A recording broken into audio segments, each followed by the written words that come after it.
And I believe that we are. Oh, I can hear myself again. Let me turn this down. Hold on. Let me see. Let me see. All right. But yeah, I believe we are live. Hello and welcome to another streaming experience here on Silver Screen on Playback.tv with Silver Screen and Roll. I'm one of your hosts, Anthony. We're gonna see where Edwin is in just a second. But today we're gonna do a little something different. We're not gonna be live streaming the games as we typically do because the Lakers unfortunately are no longer in the playoff race. So we're going to take a look back at games played over the course of the season, not in the literal sense in terms of watching actual games. We will have some footage and things like that, but we will be going over some players and some of their contributions and things that we learned about them this season.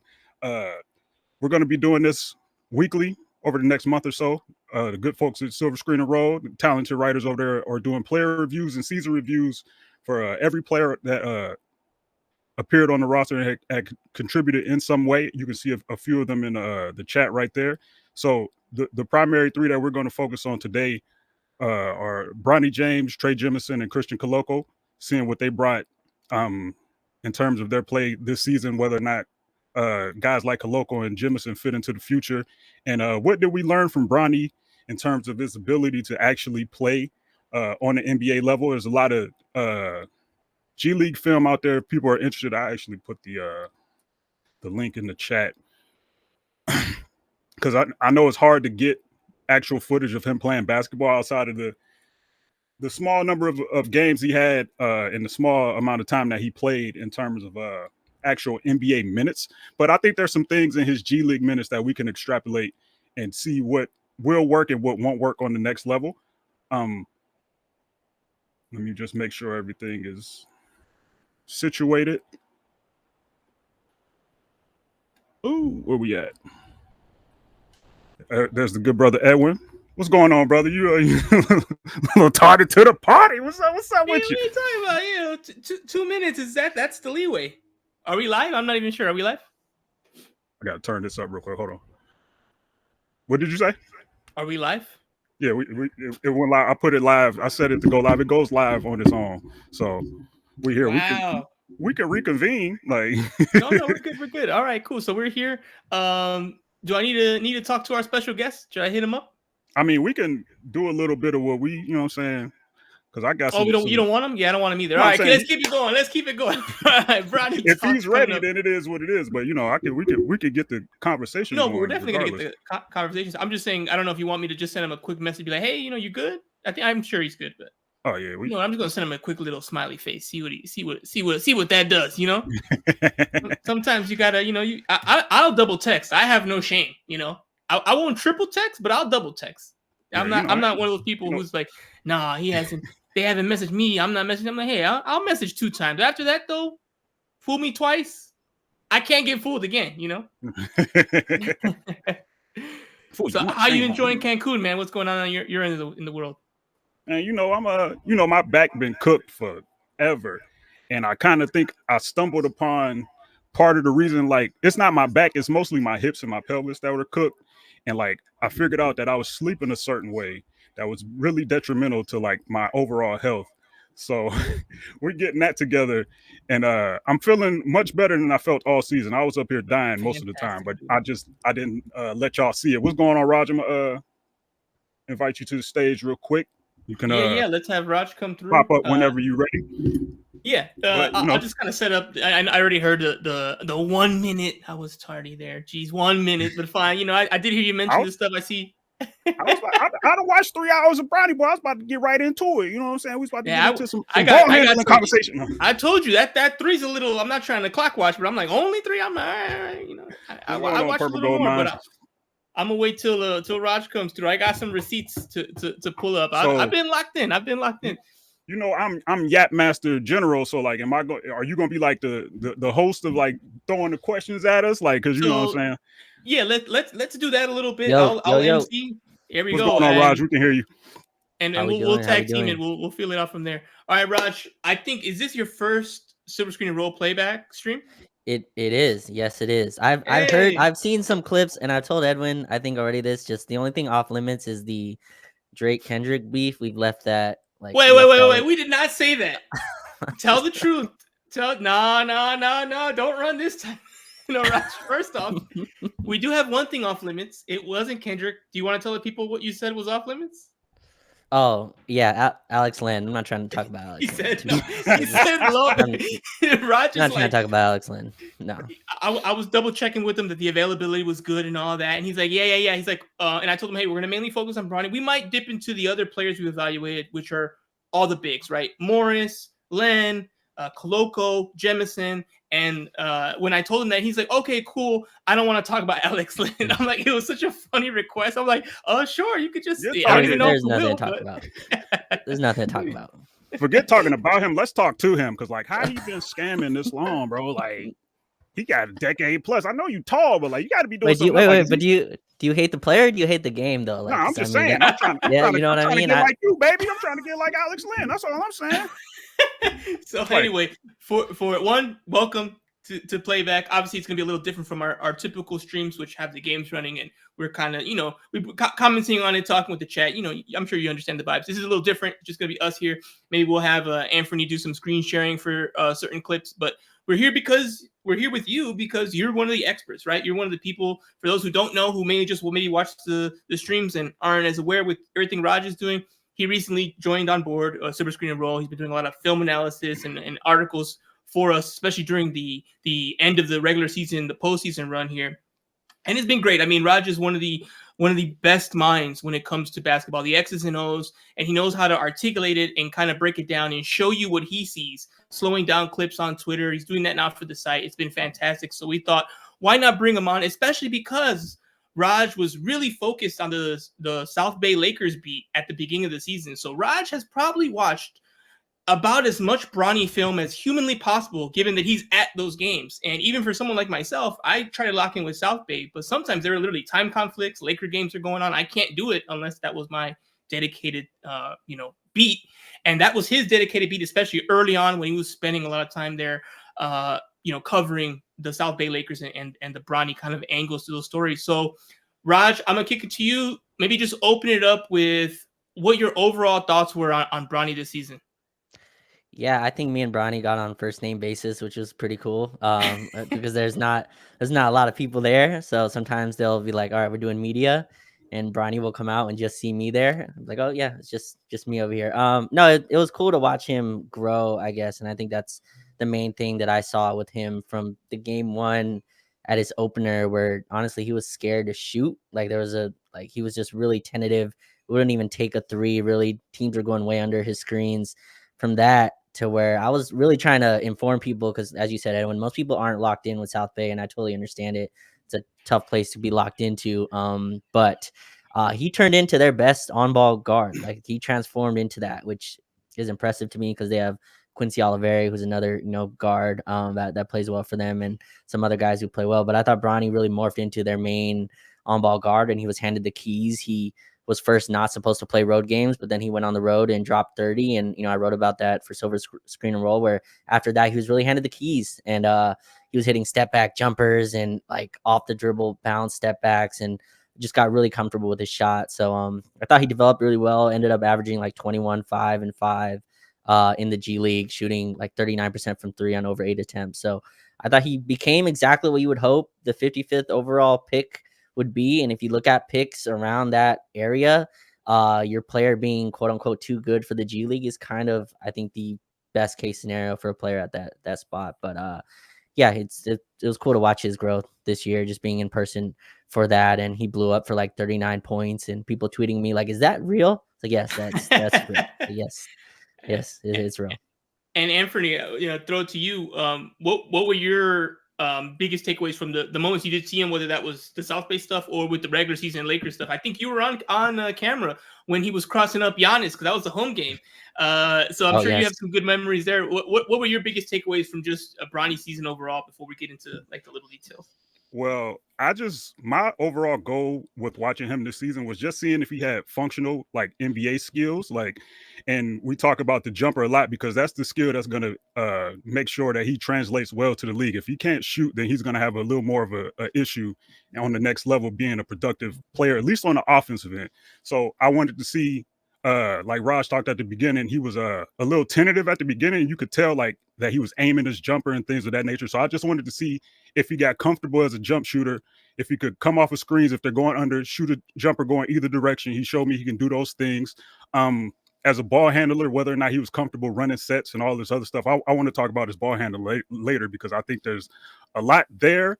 But it's going to have to be tempered at the next level. But I think he's a guy that like eventually could be like the third guard on your team, like running offense and stuff like that, if he irons out the other offensive skills, because I think his handle is something that is really people haven't paid attention to it, but it's something I think he's like really capable at, even though he needs to like become a more physical ball handler.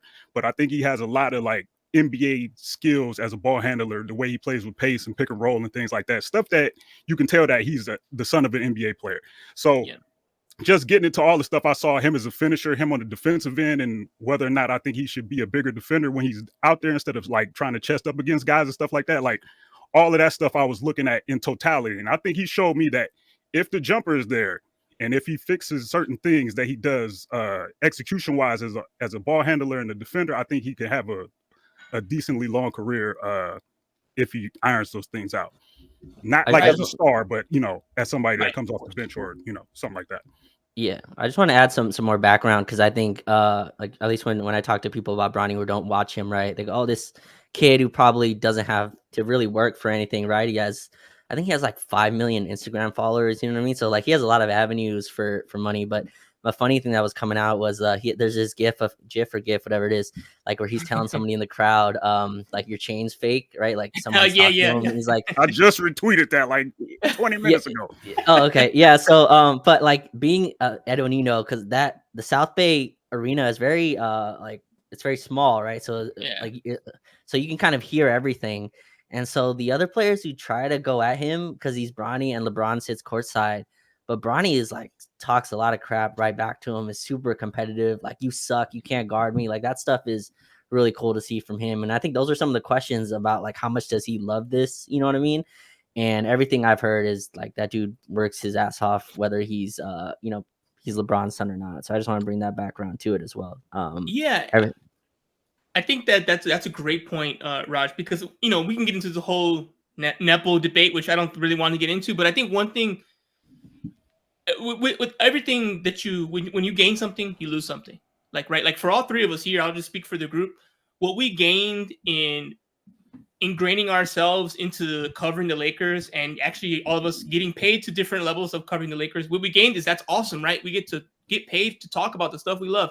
But what we lost is now we have requirements of doing it. And although it's fun, like 90% of the time, there's that 10 where it's like, oh man, I'm tired today, and I gotta still, stay up to do this and do that. And Anthony's back's killing him; he's got to stay ready, right? Like we lost something by making it a profession, but we gained a lot, right? So I feel like with the nepotism thing, yes, the advantage Bronny gained is his genetics. The advantage Bronny gained is popularity. The advantage Bronny gained is his father's last name. The negative is he also gained the popularity. The father's last, it's the same thing, right? And like you said, I saw this too. I didn't really think about it till you said it, but I saw this too the couple times I went to a couple South Bay games and I covered it, where the defenders were like, I got him. Like they want to go at him. They want to make their name. They know people are watching. They're like, I'm going to stuff him. I'm going to cross him up. I'm going to dunk on him. I'm about to go on SportsCenter. I'm going to kill this little Nepo kid. He's not ready for this. All I had was a po' boy sandwich today. Like I'm going after him, like. The opposite's also true, and I'm sure that was true in AAU. I'm sure that was true at USC. Like, people don't realize that, you got a mark on your back, and people are trying to make a name for themselves. And with all the talk of you don't deserve this, those players that maybe have that little slight edge to them about that, they're going to go after you, and you have to step up. Your parents can't save you in that moment, right? Like, LeBron's not going to go on the court and start defending for you. You got to step up. And like you said, I saw people try it. I saw some succeed okay, but I saw some fail as well, get the ball stripped from them. And next thing you know, like the chatter kind of stopped. They got subbed out and things calmed down. We kind of got back to basketball. And like you said, it's very, very small. For anyone who has never watched the South Bay game or didn't even notice, we're talking about a handful of 100 people on one side. One side there's fans. Yeah, one side there's fans. Other side, small row of media broadcast. That's it. It's very, very intimate. If you ever have a chance to watch a game, I definitely recommend it, because purely for the fact that one of my big things for people who love basketball, I'm like, try to watch it as close as you can at the highest level. And even though South Bay, obviously G League's not the NBA, it's pretty damn good basketball. And you're going to be like 20 feet from the court. You could be even closer than that. You can be very, very close with nothing obstructing you. And you'll see how fast these players are, how physical, like it'll, break your brain if you've never watched an NBA game that close.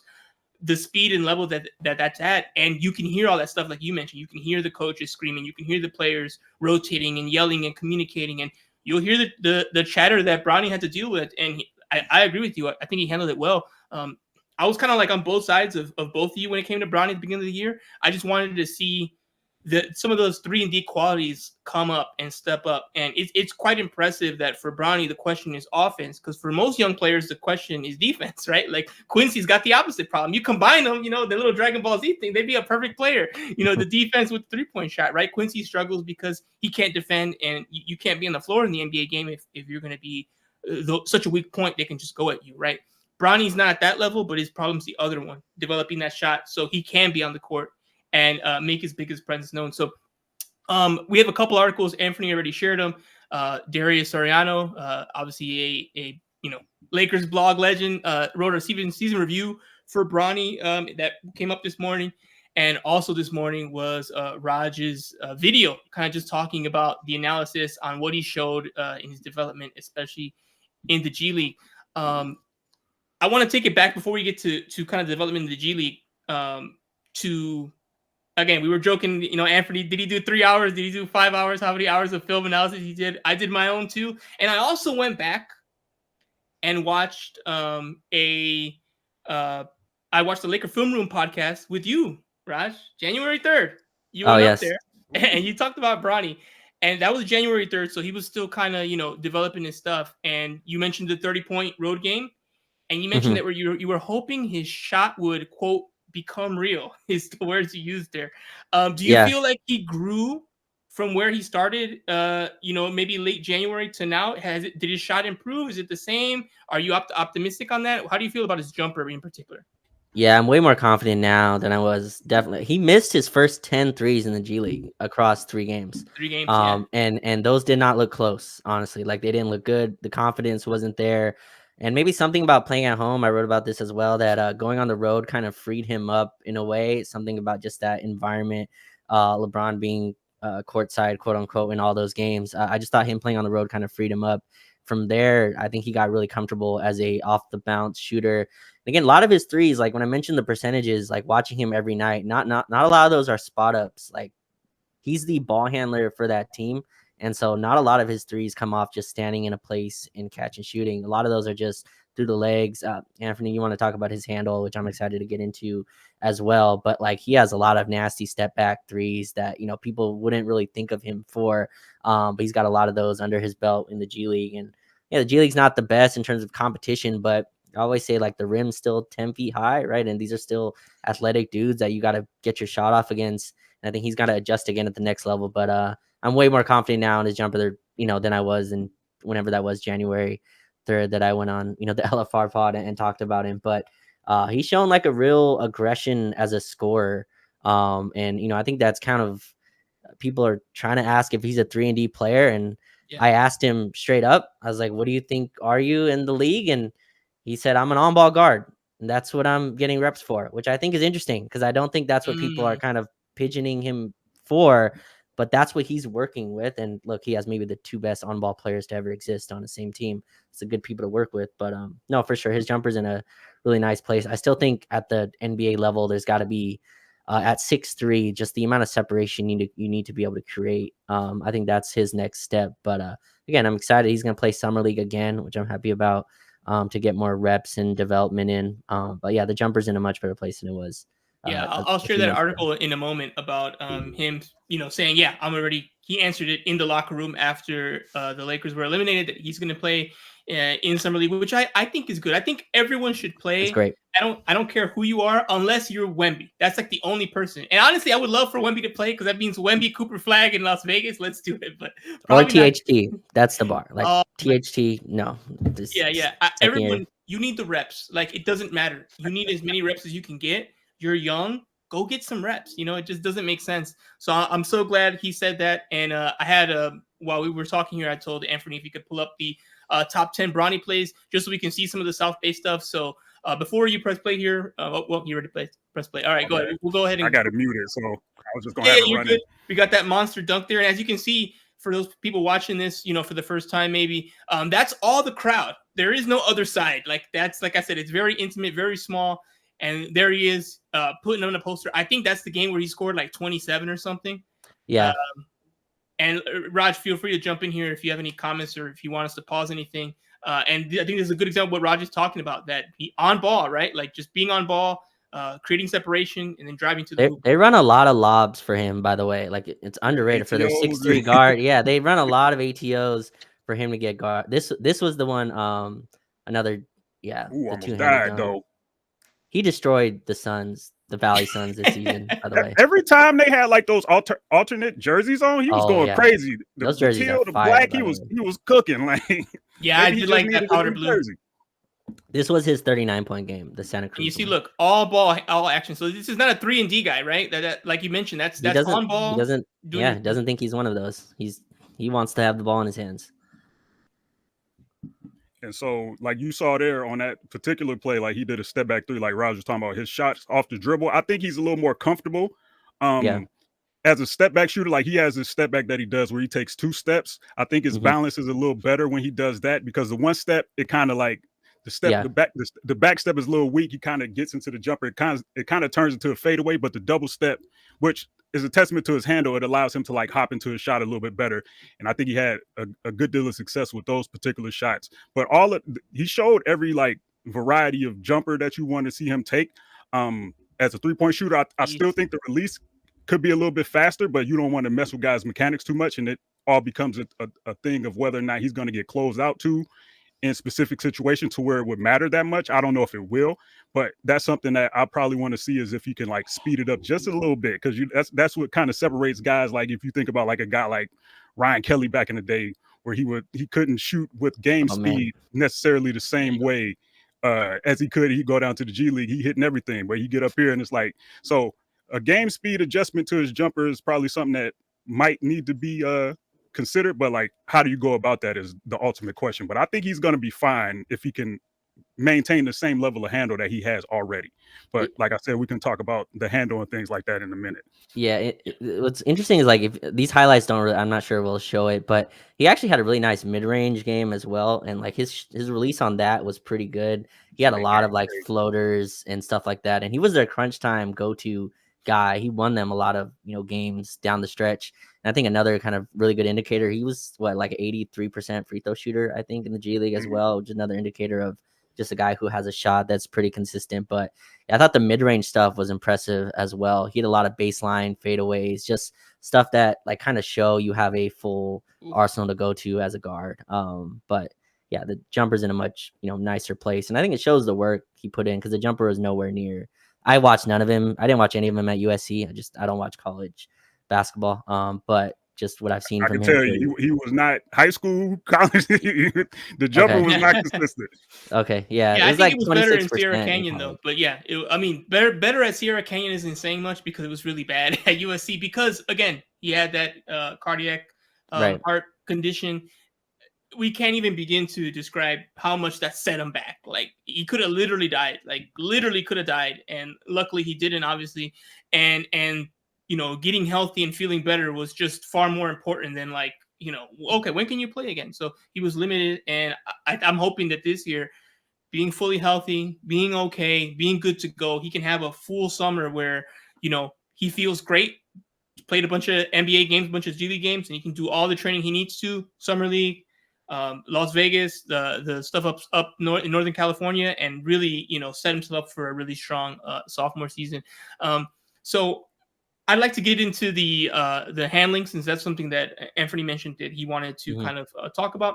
So actually, yeah, let's do that. So since we're talking about him as the on-ball guy, initiating offense, that's where he sees himself. That's how he sees himself. It was rough at first, right? Raj, the first couple minutes he had in the NBA, he had a lot. I haven't checked all the stats, but I remember having a lot of turnovers. Players were able to get into his jersey, interrupt him a lot.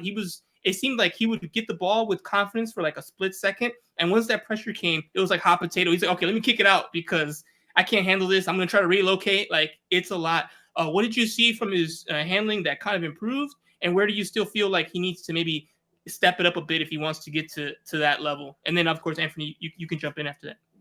Yeah, I thought just in terms of his regular rotation minutes in the NBA, it felt like a lot of appeasing a very hungry crowd. You know what I mean? Like getting his name was chanted, and he's thrown in as this representation of a winning cigar, basically, where you throw in Bronny. It's like, all right, we won the game. Now, Bronny, go do something for the crowd, right? And it just, I don't know, it didn't feel like there was very much development in there. And I spoke about this with JHS as well. I think there's very little development that goes on in garbage time minutes, in my opinion. But in terms of his handle, yeah, like I think the first few games it was a little choppy. I thought his like timing was off in terms of like his crosses and his ability to drive by guys. But I thought as the G League went on and his confidence with NBA athletes got better, I thought his comfortability with his handle, and I think the improvement with his shot helped that as well, where he was able to attack closeouts, be able to attack ball pressure, where guys were not just playing way off him, had to chase over screens on him. And the league, like that kind of commenced with the Milwaukee game, of course, where he had, I think, 17 and 5, and kind of showed that like he can at least stick in an NBA environment. That's what I saw from his handle. And like I said earlier, he has some crossovers and he has some nastiness to him where he'll cross the dude over and kind of stare at him, you know, like I like that in terms of his competitive kind of fire that he showed. But that's what I've kind of seen from his handle. I'll let Amp kind of pick that up because that's what I've seen from the G League so far. Right. Hold on, time out. So Time out. there's Hold one on, time play out, in Every time out. particular that- But time out. I got to sub in here for a sec, just for 1 second. So, Okay. with what Raj was saying I right got you. there, yeah. Can you hear me? Mhm. Cool. Okay. Yeah, Yeah. good. So, I just shared the link for the Bronny James kind of talking about that pressure at the beginning of the year. So I'm gonna just read a quick quote and then I'll let you go, Anthony. He said, a huge difference in my confidence. Quote, at the start of the year, I'll just say I was under a lot of pressure. I think it was getting to me a little bit. So just having those games like the Bucks game, some of those games like that in the G League, just building my confidence every day and proving to me that I know what I can do. I'm ready to keep growing as a player, end quote. So again, that's kind of reiterating what you said. And that's those are his direct words. That's literally what he said after the season was over about the early struggles there. All right, Anthony, take it away. All right, give me 1 second, but I want to talk about just in general, like the level of skill that of which he has as a ball handler. Is the screen back up? Did I share the screen yet? It didn't come back. Hold on. Not yet. So the level of skill he had as a ball handler is it up? Yeah, All it's right, up. right. So his handle was like surprisingly way more fluid than I ever like realized, because like I watched the USC film, but he was more in the off ball capacity because of the late start and things of that nature. But like his control of the basketball is something that I didn't know that he had in his bag. So like if you just see this play, I think I talked about it when the stream was happening. I will say I'm one of the foremost he just gets the ball experts in the world in the play-in and chase he just from the last in 2 stride, years. between the legs, and I'm right really to the cup, enjoying getting to in and out the cross. Like, and he does like handle stuff like that regularly. Like, if you've never dribbled a basketball, you don't know how hard it is to like hit an in between in stride as you're going, and then hit another move on top of that. So I saw plenty of that on his film, and like that's bag work stuff. But like his pick and roll ability, the way he snakes pick and rolls, the pace at which he plays. Like, if you ever watch somebody like run a pick and roll, you can see if they have some level of pace. Like, there's this little skip dribble that most people do, and like they wait for the roll angle to develop, and they like kind of pause the dribble a little bit just to make sure that the roll is developing. He does that consistently with both hands.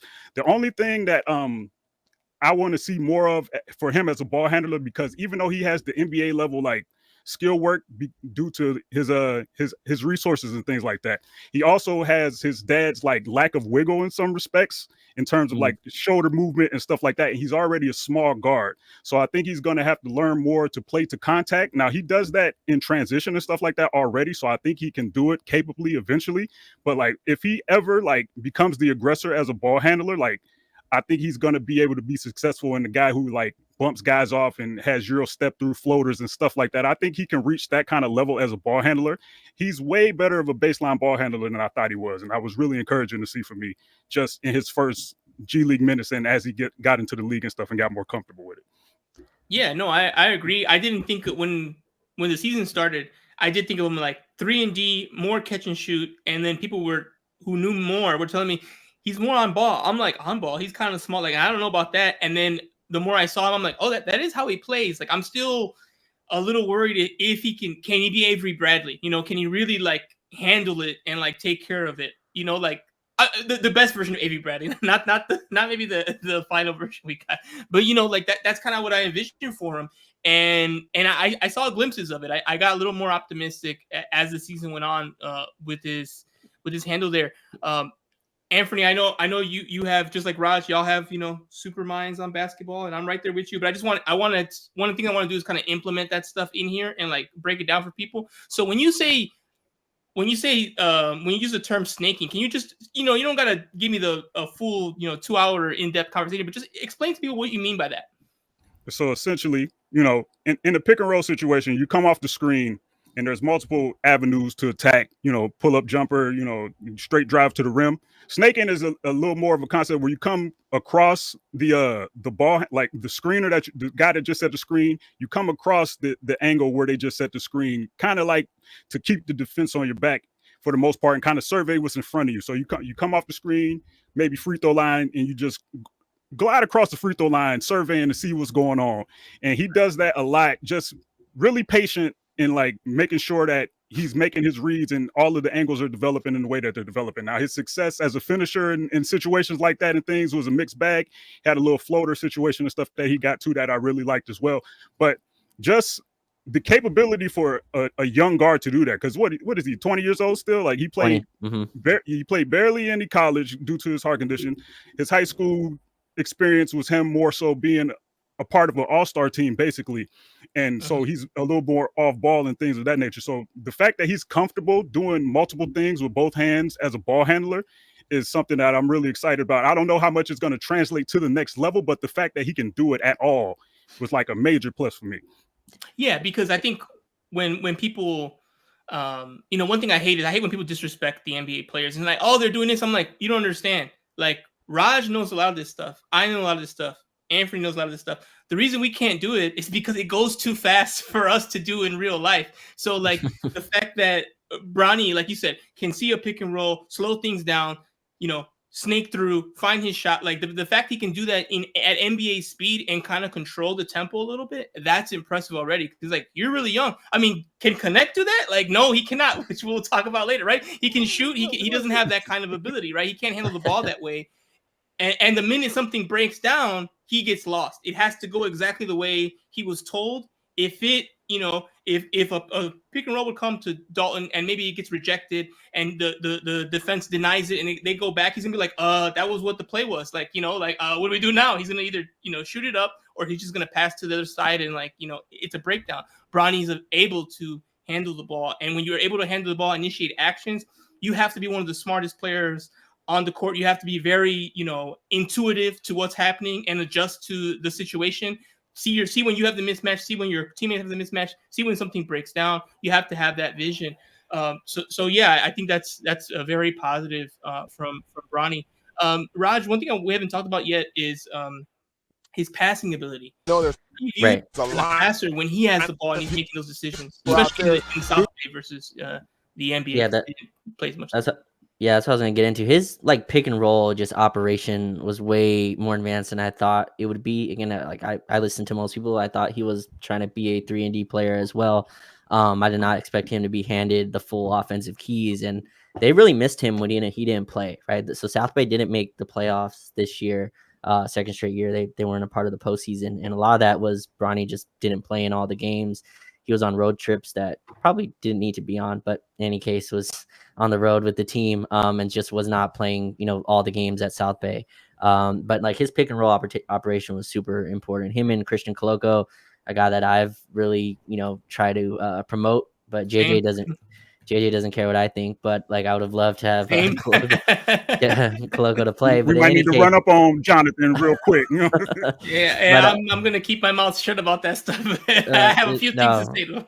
Sure, but like, so two guys that I mentioned on that LFR pod too. I remember Edwin, I think Pete asked who's another guy that I like, and this is other center named Kyler Kelly, who actually got a call up with Dallas a few games after, another kind of lob center who found his way back, but he and Koloko really had a lot of like really good relationship with Bronny as a pick and roll partner. Much better lob passer than I thought he would be. Just really good timing on that. The snaking the pick and roll that you were mentioning, and he does that really well. There's a clip in this highlight. I forgot where it was, but they showed it against Motor City, where he had like a really pretty off the pick and roll one-handed floater that just is super advanced for like a guard of his age. But if you no, the see it, let passing. us know so we could pause it and Okay. take a look at it when it comes Okay, through. has this been the same I'm gonna highlight switch that's back been? to that because I switched to like his general like G League stuff because the other one was Gotcha. kind of getting towards the end, so I didn't want to, but I can Okay. get back to it in just a second. Okay, Yeah, I don't sure. remember which one it was. But it was a highlight against Motor City. I'm not sure if it was this one or the last one, but Sure. his passing I thought was like way more advanced than I thought it would be. It still needs some work in terms of like a nice one right there. Look. Oh yeah, that was a nice transition left hand. There you go. See, that's a really nice pass. Like it's like an underrated, like off the bounce in transition on the money. There's my guy Kyler Kelly. But funny thing about Kyler, he only wears reverse Grinches. That's it. It's the only shoes he wears. That colorway got him, huh? He's like the strangest thing. Yeah. I do like reverse Grinches, but that's funny. I think there's somebody else that does that too. I can't think who it is. Yeah, only reverse. No, somebody only wears Grinches. I'm thinking of somebody else, not the reverse. Oh, okay, got you. And I have here, while we're looking through, I have an article from JJ. JJ made a lot of changes, obviously, when he took over. And one of the changes he made, or the team made, was they let go of the old South Bay, coaching staff, and they brought in a new one, right? And he mentioned having it as a model of integration. So I'm going to read this this quote from the article that's here from something he put in the Low Post podcast before that was dead. And here's what Reddick said about hiring Guthrie and what he envisioned the G League to be for the Lakers. And then I want Raj your thoughts on this. So he said, quote, "We hired Zach Guthrie as our G League head coach. All we've talked about in the interview process with him, and since he's been on board, is just creating synergy and integration. The G League is not a demotion by any stretch. We are in the same building. We should be the model for integration between the NBA and the G League team. I look at Zach as an extension of my staff. I look at that team as an extension of our team. I expect us to use the G League for very specific reasons," end quote. So we saw it for the first year now, Raj. That was talked before any games were played. We saw the two-way guys, Bronny, all that stuff. Oh, that was the play I was talking about, by the way, really quick. If you just go ahead. Yeah, right there. Yeah, look at this, like in and out to the one-handed floater, like right in the mid-range. There are three players there, right? There's the player that's getting pick and rolled on. There's the player waiting at the nail, and then one waiting at the rim. And you see he's able to kind of pick and choose. He went to the left. The player said, "Let me stay with my shooter at the top," and then he had one-on-one, and he shot before the player could actually come over and help. So again, it's happening just really, really quick. Smart play, great little runner there, and the speed of it as well, the pace, yeah, fantastic. So again, Raj, you know a lot about both teams. You're as ingrained as anybody. When it comes to just that idea that this being a model for integration, do you feel like you saw that? Did you see a good use of the players from the South Bay to the Lakers?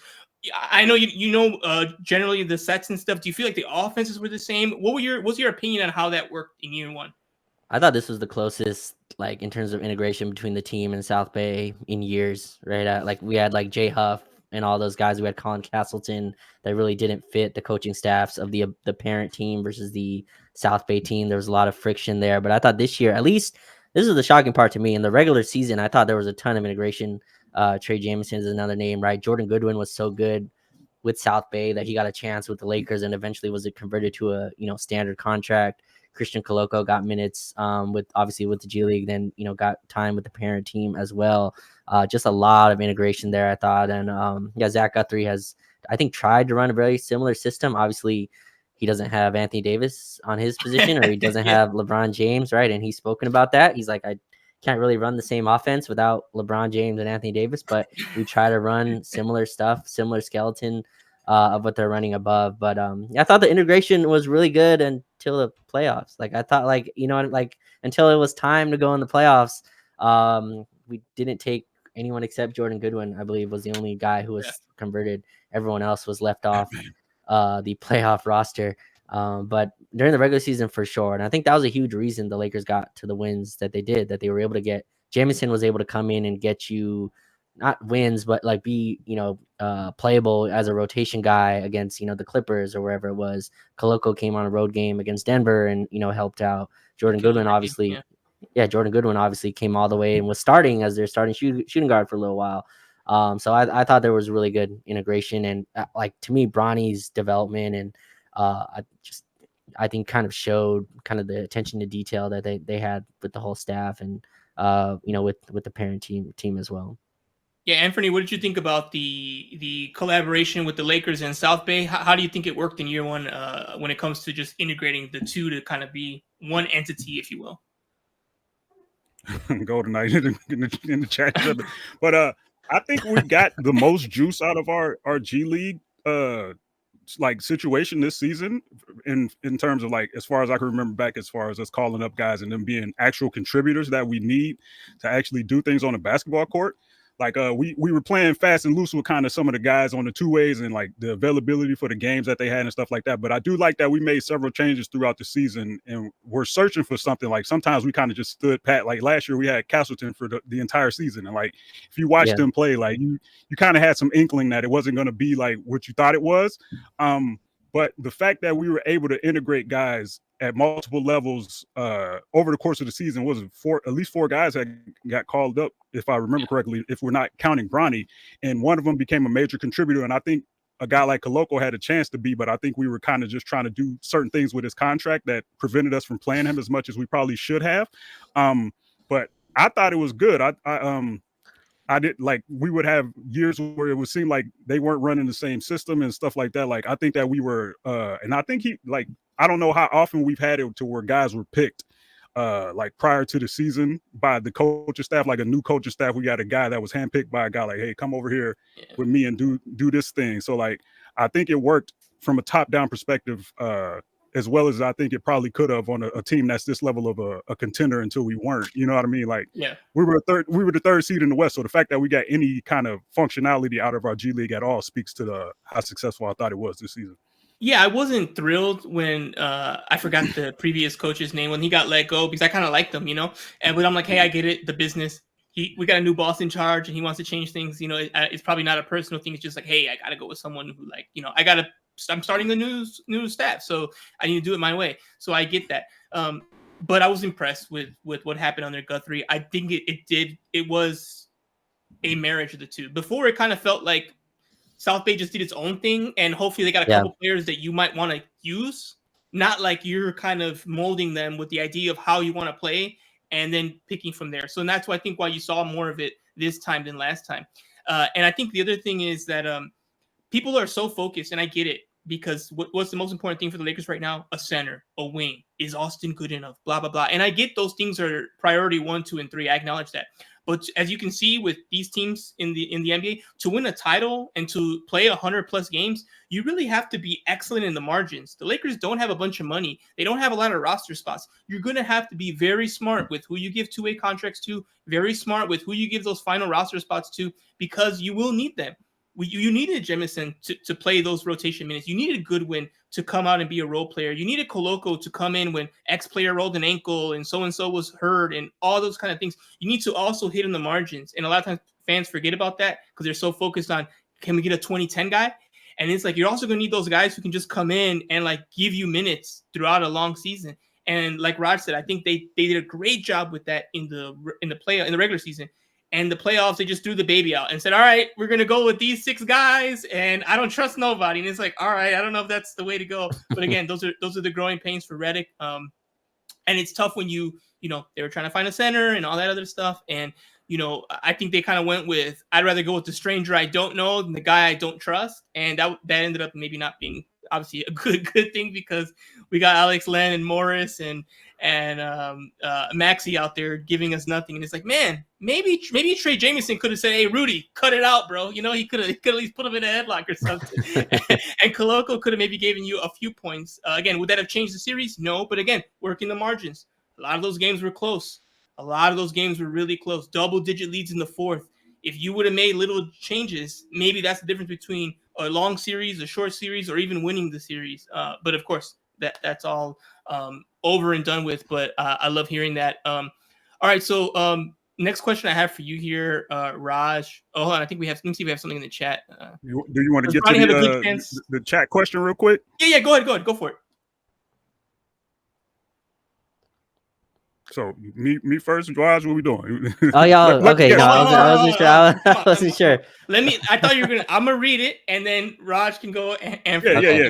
This is from George Santiago. Says the final question here maybe is: does Bronny have a good chance to be a rotation player next year?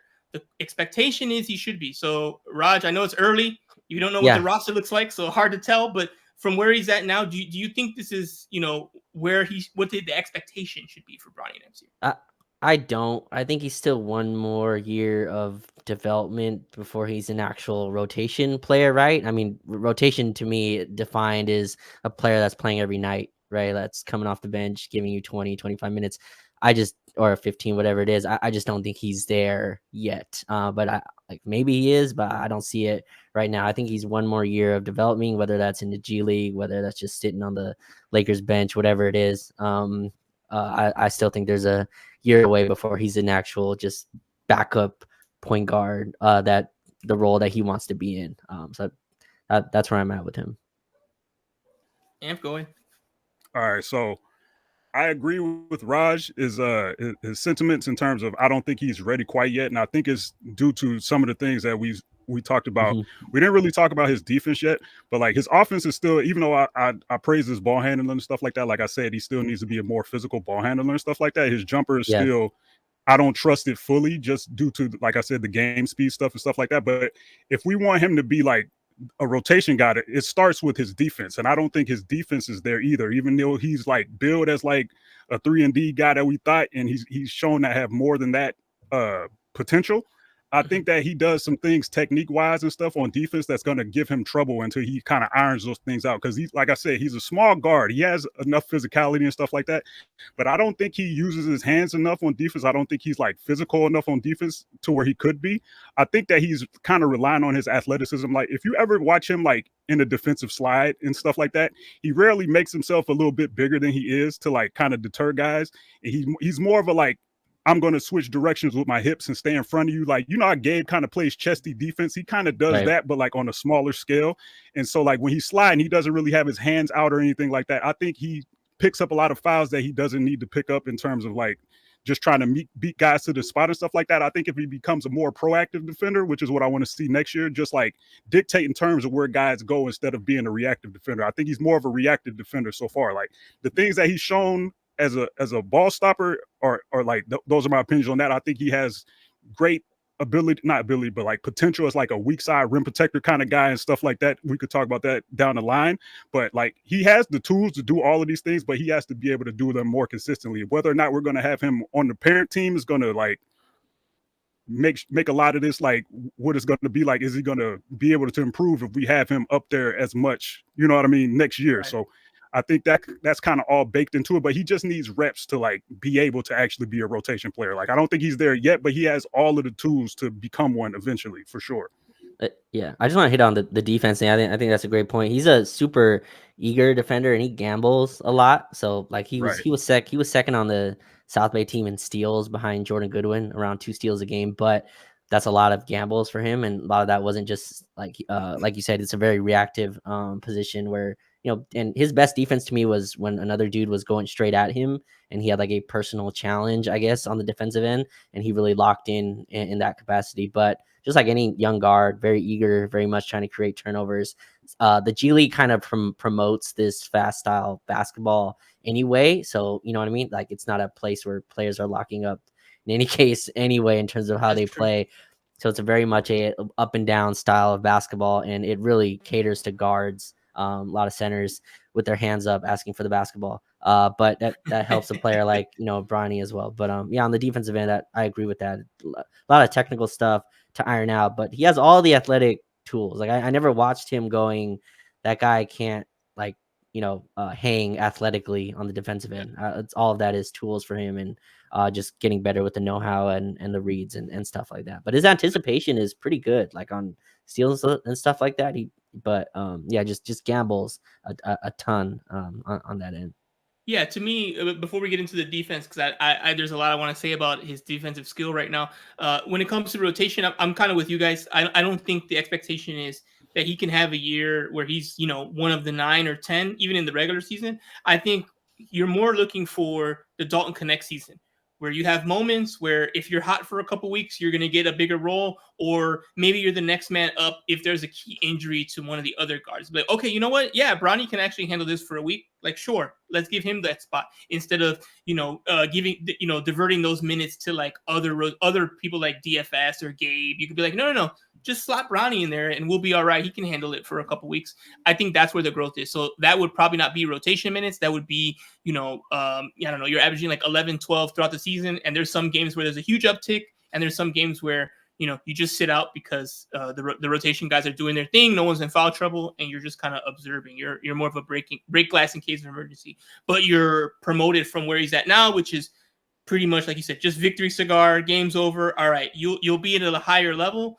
Maybe there's games where a certain guy's not feeling it, and Reddick's like, you know what, I'm frustrated. Bronny, go in there. Like, let's see if you can do something, and he can get those kind of minutes. So game, I think baby. that's. Yeah. the short leash, Bronny comes in. All right, cool. Let's see what you got. Second quarter. Come on. We need something. So I think that's where he's at. If he can get to rotation, then that to me would mean he was very accelerated and he's ahead of schedule, which could happen because it's been a couple years since Bronny has had a full season of basketball since like his senior year in high school. So that's kind of crazy. So if he made that kind of push, I would be surprised, but I wouldn't be shocked because that tells me that we just didn't get to see what he could be because of his limited action. And again, the Lakers probably got to steal it. Number 55, if you're getting a rotation level player 2 years after they got drafted at the 55th pick, that's a huge come up. That's an epic win. Look around at the other players drafted there and where their careers are at. That would be a huge win for the team. Defensively, I think you guys hit a lot of good points. I think, what he reminds me of? He's like the defensive version of Jackson Hayes' offense, meaning that Hayes scores just off pure athleticism. He's just a big, tall guy who runs, and he'll just dunk the ball, and that's how he scores. But is he a great scorer? Not necessarily. He just has his attributes. And Bronny's kind of like that on defense. He's not strong.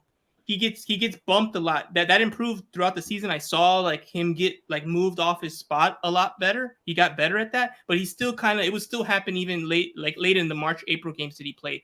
But he's got good instincts and he's very athletic. So that's how he's able to get those steals. He's able to gamble and win. He's able to go out there. He's very fast. He's very quick. You are not going to blow past Bronny. If he's set and he sees you coming, it's not going to happen. He'll be right there with you. You can push him off his spot, but he'll be right there with you. And I think that's the thing for him, knowing how to use his body. As a smaller player, you can still be a menace defensively. You just need to know how to be grounded. You need to know how to use your body. Watch Gabe Vincent. How many times I've seen Gabe Vincent like fronting Giannis and being able to push him off his spot and be like, okay, you're going to get the ball, but you're going to get the ball where I want you to get the ball, where I have help coming on the other side. Things like that. That's a lot of growth Bronny has to do, and that's going to be from film watching, hitting the weight room, and just knowing, hey, this is how I can use my body. So that way my size can actually be an advantage because I'll know how to like use it to kind of give those big men trouble when they try to back me down, try to like, use my size against me. I'll use their height against them. And now we're playing that chess match and I can maybe win it. Raj, overall defensively, what are the things that you liked and what are the things you didn't like? Yeah, no, like I said before, I think he has, and part of his ability to kind of get deflections, he has a really nice wingspan. I think it's like a 6'6" or something like that wingspan, even at whatever his height was, or 6'7" wingspan. That helps him kind of get steals and stuff like that. And I thought his anticipation was good. I think there is some strength there to work with. And I thought when he had like a matchup that, he that was kind of going at him, I thought he did a nice job being able to defend them and kind of, go right back at them on the defensive end. But I think the place where he needs to improve and where most kind of young guards is kind of just understanding scheme, understanding, what reads to make, where the help is supposed to come from, bad reach in fouls. He has a lot of fouls where he'll reach in and complain to the ref on stuff like that. I think will like eventually, apple doesn't fall far from the tree, but like stuff like that, I think he needs to like, work on in terms of just understanding where fouls come from and stuff like that. But Again, I think all the tools are there. All the flopper reference is crazy. That's not what I said. Your dad a generational complainer, you said. And then you got Luca teaching you. That's not a good environment to be Yeah, like. that's true. It's gonna be tough. But no, like I watch him and like he's as advertised to me as like an athletic profile of a defender, right? I think if we go watch when he was drafted, I think Jay Billis is the one who like brought up in terms of like what his I guess defensive acumen could be. And I think I saw a lot of anticipation, which is good on that end. I think you brought up the weak side blocks. He had a few like really nice chase down blocks as well in terms of like in transition, pinning guys to the backboard and stuff like that. Another thing, again, that's a positive thing you get from the genes, I guess. But yeah, that's where I'm at with him. And I think just with time, he'll get better. And again, I love that he's playing summer league and just continuing to get reps. But yeah, I think one more season to kind of get him, I guess, a little bit more seasoned on that end. And I think by year 3, he's able to really contribute, off the bench. But 3rd, 4th string point guard, like I can see that next year. Yeah, third string sounds right. Yeah, that's definitely in the cards for him, for sure. All right, Anthony, what do you got to say about his defense? What have you liked? What have you not liked? What are your overall thoughts there? Well, the things I liked were already like apparent, like before he suited up for G League. Like I really like his ability to get up off the floor as like a shot contester and stuff like that. In terms of being a smaller guard, I think he's like I said, he moves his feet well. He can. I'm not gonna say he mirrors guys because he doesn't like try to get physical with them in certain respects, but he's able to flip his hips and stay with guys when he's sliding. And like a thing like projecting forward, like if he's guarding a pick and roll ball handler, if he's able to get through a screen, his back contests are going to be something that I think people are going to have to deal with in terms of him being a deterrent in that kind of respect. But like I said, I want him to be more proactive. I think he is small and he doesn't make himself like imposing enough to like deter NBA defenders. Like when guys get a step on him, like you say, he had a lot of fouls. Like he's reaching in. Sometimes he's reaching in because guys kind of got a step on him. He's kind of trying to mitigate some of the stuff that he's doing.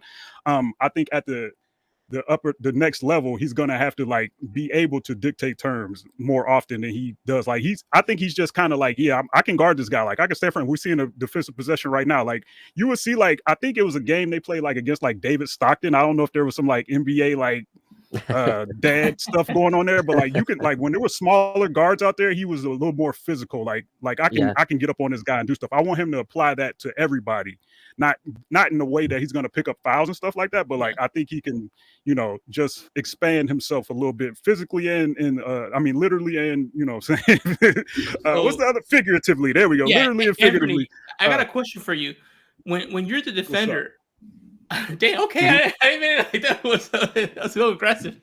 No, so when you're a defender, how can you dictate the terms? Because the offense has the ball. So what do you mean by that? Can you break it down a little bit? How do you dictate terms as a defender? It's something as simple as just like spacing. Like I think he gets too close to ball handlers. First of all, like he allows guys to, like I think he like kind of takes the challenge, but he's not like taking the challenge in a way that's a smart way, like cutting off guys' screen angles. Like when like say you're icing the pick and roll stuff like that. When he's standing up, he's not directionally like in front of guys a lot of the time. He's like straight in front of them instead of like trying to funnel them certain areas. Like I didn't see that a lot on the film that I saw, but that's something you can teach. Just like playing your angles better, using your physicality when appropriate, getting your hands on. You can still kind of touch people like before they get the ball, after they get the ball, stuff like that.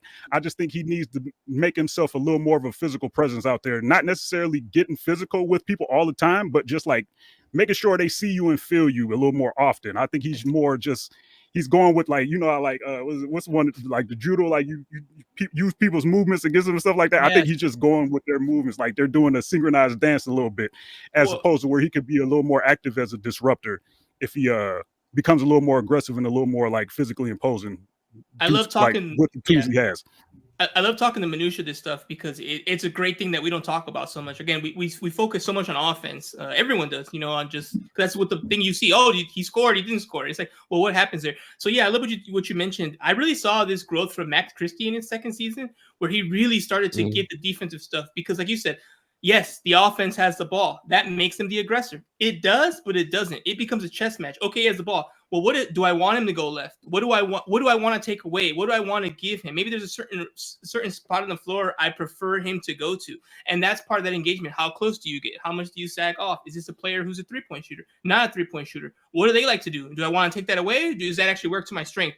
All these little things happen while you're like squaring up and sizing up when you have those moments where it's kind of maybe one-on-one on the top of the key or on the wing, and this player's deciding these things. You can help make those decisions for them, depending on where you form them, but depending on where your help is. That's part of your game. If you just stand there and say, okay, to steal the ball or not steal the ball, like you're giving up a lot of your actual power because you're not thinking about all the other things that are involved in defense. So initially, yeah, I'm with you on that, on how he can dictate terms more, how he can use his body and the spacing around him to make him even that much better of a defender. I love that. I think that's really, really great. I want to touch a little bit.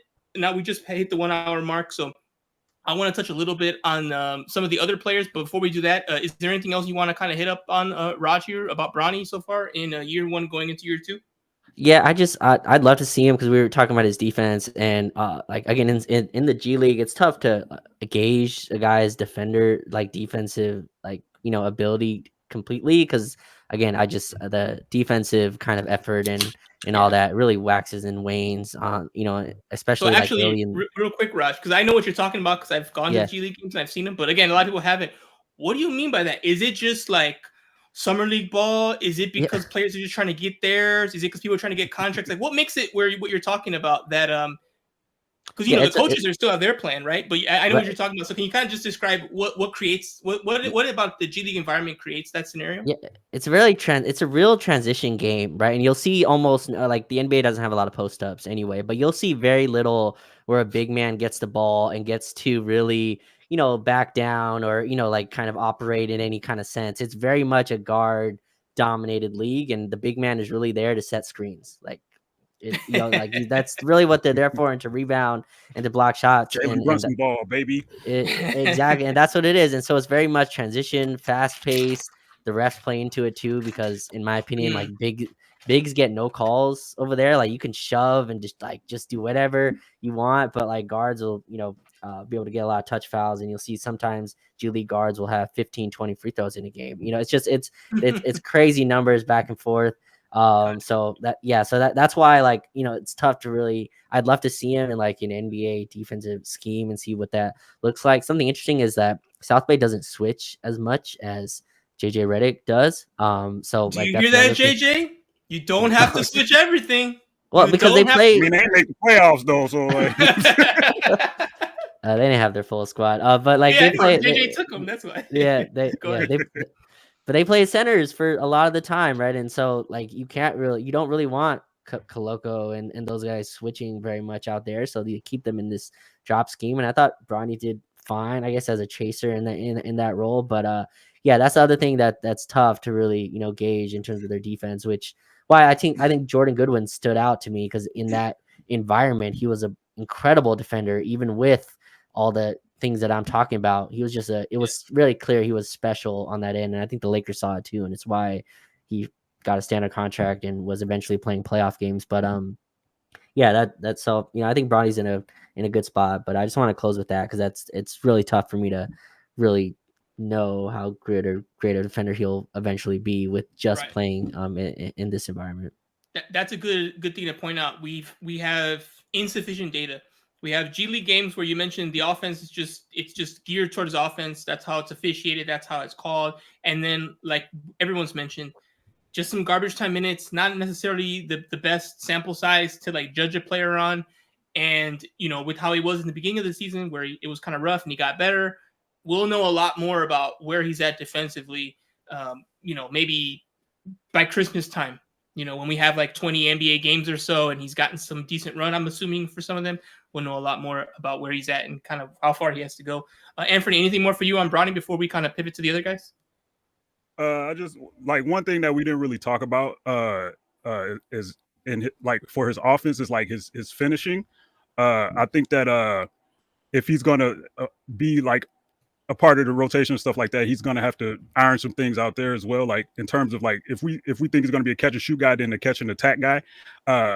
like off the catch, I think he's good at like attacking with athleticism and like getting to the rim, getting some dunks and things like that. I think he like as a ball handler, he kind of jumps kind of early and he plays the contact a little more than I think he should as a like an aerial finisher. And he like relies on his left hand a lot to like try to do scoop layups and contact layups and stuff like that. It wasn't really as successful as you probably would want a finisher to be like in those specific scenarios. But just ironing out some things there. He added the floater, which I really like. I think that's going to be a shot that if he goes to the next level is something that he's going to rely on as well. He has nice touch of 2 and 1 feet. So like just progressing as a finisher as well. And just like I think that his like transition capabilities were really good last year. Like that's where he plays with the physicality. That's where his athleticism shows the most. So like if he's able to become a defensive disruptor and things like that, like we kind of want him to be eventually, like I think he's going to be a guy that's going to be able to pay those things off in transition as well. So just overall skill refinement is all I want to see from him going forward. Just hopefully he has the reps to be able to do those things in an environment where he's actually getting better year over year. And then we're able to have a solid NBA player by year 3, year 4. Okay, yeah, I love that. And yeah, I'm with you guys. I think that I just want to see progression. I want to see things get better. Summer League to me is gonna be big for him. I want to see him be the best player we have because unless we get some kind of first round pick, I don't know about. He's on year 2. You think Dalton's too good? Is Dalton too good for the Summer League? I think Dalton should. Okay, so maybe second best in Memphis. No, maybe second best with Dalton, but they should both be like we should leave Summer League being like Dalton and Bronny are too good for this. That's how we should. That's how we should be. Coming back, baby. Bronny should be just flying all over, crossing people up, dunking, dishing it out to Dalton. Dalton's hitting all the threes, and we're like, okay, those two guys, that they're beyond this. Awesome, because that's where you need to be going into year 2 if we're going to keep progressing up and up. So that's what I want to see from there. And then in the NBA season, we'll see how it goes, see how the roster makeup is, what kind of opportunities they get. And that's why it's important, which I like that JJ is doing, emphasizing the South Bay, because like he said, it's not a demotion. They're important reps and they help you kind of get in here. So we'll kind of see where Bronny falls. Before we wrap up on Bronny, one more thing I forgot. I want everyone to go around and pick their favorite Bronny moment. If your favorite moment has been taken, use another one. So we're going to use 3. So I'm going to be selfish. And I'm going to go with the Giannis crossover. It was fun. It was awesome. You know, Giannis was asked about it. He was a good sport about it. That was my favorite Bronny moment this season. Raj, go ahead. What's yours? And then we'll hit it with Anthony at the end. Yeah, I just think being in the building for his 39-point game was like, nice. I've never felt something like that where the whole, because it's so intimate, like we were talking about, and just hearing the whole crowd go berserk for a player that should be playing in front of more people than they're in that building, honestly. That was super cool. And seeing all his work and progression really culminate with that performance and kind of broke Twitter or X, whatever it was at the time. I thought that was dope. So that's kind of my favorite moment from him.